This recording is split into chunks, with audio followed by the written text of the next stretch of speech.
Welcome to America's Heroes Group. Welcome back to America's Heroes Group with our roundtable community outreach with the Illinois Army National Guard. Today is Saturday, February 18th, 2023. February is Black History and American Heart Month. Our host is Cliff Kelley. I'm Sean Claiborne, the co-host. Our executive producer is Glenda Smith, and our digital media producer is Ivan Ortega of Scouts Honor Productions. And we have a panelist with us, an historic event today. This is Major General Rodney C. Boyd. He is the Assistant Adjutant Major General for the Illinois Army National Guard, the Supervision Management of the Illinois Department of Military Affairs, and a Chicago native. He is the highest-ranking person of color in the Illinois National Guard's 300-year history.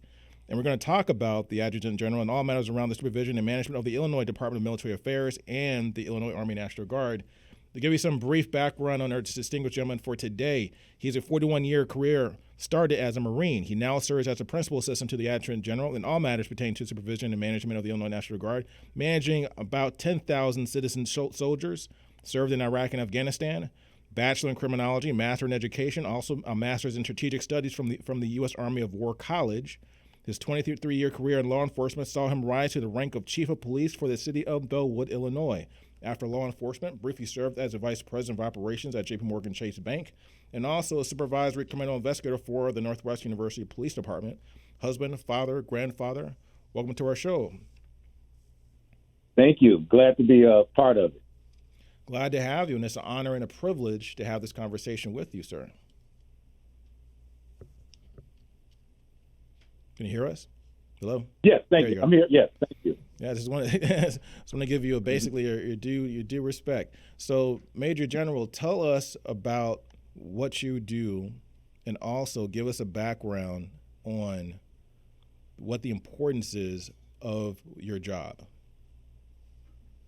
Okay, so you kind of mentioned it briefly in your introduction. So, the Illinois National Guard consists of the Army Guard and the Air Guard. Mm-hmm. Currently, in the Army Guard, we have approximately 10,200 soldiers, a little bit more than that. And in the Air Guard, we have another 3,100 soldiers. So I'm responsible for the 10,200 Army Guard soldiers in all matters pertaining to the Army Guard. So that's anything from training, equipping, health, making sure they're good to go for any missions we have to serve both on the homeland and abroad.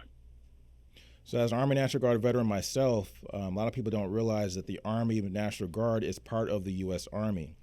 And also yes. The Air National Guard is part of the U.S. Air Force. How important is that as far as the strength of the overall Army itself? And kind of give us a little bit of people that don't really know, a little bit of background. People that have kids that are going to join the National Guard, they think they're not in the Army. They think they're just going to go and do like some kind of reserve training, whatever, and they're not going to ever get activated. What is some of the responsibilities of the Army National Guard? Well, so not too long ago, the Army National Guard and the Air National Guard, we were considered a strategic reserve, which basically meant that, we had minimum amount of training standards to meet, and that we were just on call in event something big happened in the world and active duty Army needed some assistance. But that all changed with the Middle East war. And what active duty Army realized was that they couldn't fight that war without the help of the Guard and Reserves. So as we fought alongside our active duty brothers and sisters, we transitioned from a strategic reserve to an operational force. So basically that means that we have to be ready on a moment's notice to be able to serve abroad alongside our active duty brothers and sisters. So for someone that's contemplating joining the National Guard, I always would recommend that they understand that our requirements are a little bit higher than what they used to be, and that we are to be ready. Our first and foremost responsibility is to fight and win our nation's war. That's even before our homeland mission. So if you're going to join, we're a different National Guard than we were when I first enlisted over 35 years ago. But it's a good thing, because with that comes a lot of responsibility and a lot of opportunities to fight alongside our active duty brothers and sisters and show that we can win our nation's war when our nation calls us. I think that's really profound that you mentioned that, because it is, I think the National Guard and the reserves as well play an integral role in the overall strength and health of the United States Army and the military itself. When you first joined the military, you joined as a Marine reservist. What was the transition like going from the Marines to the Army or to the National Guard, and what made you make that change? Great. I was an enlisted member while I was in the Marines. So I had enlisted for 6 years, 6x2 of 6 years active, and 2 years my name on a list that I can be called up at any time. So after I completed my initial contract, I was at the rank of E5, and I had a good friend of mine, not only good friend but former college roommate and frat brother, who said, "Hey, Rod, what are you doing now that you're done with the Marines?" And I was like, "I'm doing nothing. I served my country honorably. I'm calling it quits." Long story short, he convinced me. He saw more in me than I saw in myself. He said, "We can use someone like you over in the Guard as an officer in the Guard." Because at the time I had completed my bachelor's degree. He said, "You already have your bachelor's degree. You can come over here. We have a part-time officer candidate school program. And you can come over here, you can be an officer in the Guard and have a great career." And based on that conversation, I took his advice, and that what sparked my interest in moving over to the Guards for the Marines. And I never looked back ever since that conversation. What are some of the things you learned in the Guard, particularly when your deployments? Because when you first got deployed overseas, how did that change your life, and also how did you grow and develop out of those experiences? Yeah, so my first deployment, I worked with some of our NATO allies, every day, and so that gave me a perspective of what it is to work with other countries that share the same interests, and that was the security and protection of each nation that we represented. And so, for the first time in my life, I experienced life outside of Illinois per se, and life and I learned the importance of what national security meant, not only to the United States but to our coalition partners. And that within itself, I grew as an individual. That was the first time I really realized how important national security was. And that just helped me grow as an individual. So how important is national security? Because we think about national security, oftentimes, particularly when politicians use that word, I think some of us think it's used too much and people don't really understand what that really means. That everything becomes a national security issue when you watch the news and things like that. What is national security really about? So again, as I look at, I've been blessed that. As you mentioned in the introduction, I was in law enforcement for 23 years. So you think about national security on a larger scale than law enforcement. Your local law enforcement is responsible for the safety and the protection of the citizens of that particular community.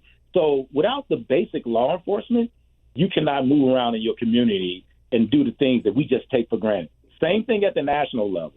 The national security is basically protecting our borders of our nation so that we can move around freely, things that we take advantage of every day, but we're able to do it because we have such a strong national defense. So that's the importance of national defense. You think about what's happening in Ukraine right now. Mm-hmm. They're fighting for their national defense because they have someone trying to encroach their borders, and in some cases they have already, but they're trying to fight back because they just want to enjoy the simple things in life that many of us take granted every day. So that's how important national security is. And then when you were working in law enforcement, you became the chief of police for the city of Bellwood here in Illinois. What experiences did you bring from your military career that really helped you excel at that position? Well, yeah, so what I brought to that position was that at that point in my life, I had excelled to I had completed a battalion command, which is I was in charge of some close to 1,000 soldiers. And then so running a department of 50 sworn personnel was a little bit easier than, commanding a battalion of 1,000 soldiers. So what I brought to that table is, when I assumed that role, was that I made every member of my staff feel that they're part of the team, and that their ideals matter, and that I would take their ideals into consideration in shaping that department for the future. And so that is something that I learned as an officer and as a leader in the Guard, and it just helped me when I transitioned to that position as chief of police. So what advice would you give to police chiefs around the country? Because from living in Illinois and moving through Maywood and Bellwood and those areas, Maywood and Bellwood, particularly when you were there, seemed like everything was under control. Like you mentioned before, the ability to move freely through the community. And I always felt that was the case, during the time when you were in that police force. So what would you advise people who are in the position that you were in to be successful at their job, particularly with all the controversy today with police shootings and people that are not satisfied with how they're being treated by the police, and still the rampant crime that exists in a lot of communities? So at the end of the day, an individual that puts on that uniform have to believe that they're there for that particular community that they work in. And if you believe that, you're gonna provide that community that level of service that they deserve. And that's one thing I always enjoyed about working for Bellwood. We've always, during my time, I can only speak about during my time, we've always championed the thought that we are here to serve the community, and that the best way to do that is to get out there every day and make sure that the community can move about freely and can go to work 8 hours a day and come back home without worrying about their door being kicked in and somebody stealing items from their home. That's what it's about. And just having a relationship with the community, having things that bring the community and the police together. And so if we can get back to that, I think that's the basis for at least establishing that there is an adversarial relationship between police and community. It's a togetherness that can coexist. So, Major General, tell us about when you were deployed again. So when you got deployed, what advice would you give to service members today who have never been deployed?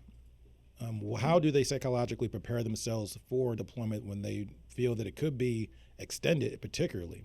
We're talking maybe a couple of years, 2 or 3 years, maybe longer. So the good news is that they've got it down to the second. They know it's a very stressful position to be deployed. So they got it down to a science where, unless you volunteer, you're only going to serve deployed for 1 year, right? Unlike back in the day when it was World War II, you could serve 2 or 3 years away and, you'd be gone for that period. But now, because of the Army has really come full circle, it's good. At the most, it's a year in deployment. So that's a good thing. But how do you prepare? So I've always said, and I tell my soldiers this to today, because I am still responsible for sending troops overseas for assignments, but they're not at the numbers that it was at the height of the Middle Eastern war. But there are still some units soldiers going out the door and serving overseas. But anyway, so what I always tell soldiers, every now and then you get an opportunity to do something great for your country. Something that you have prepared for all your life. This is the opportunity. Now go and show that you're ready to do this particular assignment. Stay safe and come back. So have confidence. I tell soldiers, have confidence in your ability, because that's what you've been training on your entire time in this military. So now you get an opportunity to demonstrate that you understand your job and that you can effectively do it in a stressful environment. So the bottom line is, I tell my soldiers, have confidence in your ability that you're already proven that you have. I think that's great advice. Excuse me. So, Major General, so when you look at what's happening in the city today, and particularly the fact that over the last 20 years or so, Black men have not been joining the military in the numbers that once were. Do you see that you've had tremendous success and benefited tremendously from your experience in the military?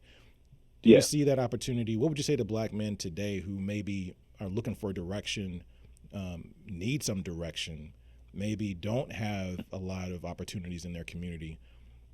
How would you advise them that the military is still a place where they can find opportunity and do something with their lives, productive, and go to places that maybe they never even dreamed of? Yeah. So I would advise them to listen. Go seek a recruiter, right? Go sit down and talk to a recruiter, and because I believe part of the problem is they don't really understand the value of being a member of the military and how much it can make their lives that much better and provide more opportunities. But you don't know what you don't know. And so one of the things that I've been doing since I assumed my role almost 19 months ago is I'm out here. I'm trying to attend as many events as possible that I can interact with young people and to let them know the advantages and the opportunities that the military can offer, and the advantage particularly of the National Guard. The National Guard and the Reserves, but I'm biased toward the National Guard, obviously. You can serve your country and still live in your community and get all the benefits that comes with that without ever leaving your community. How great is that? Mm-hmm. And I think tuition paid.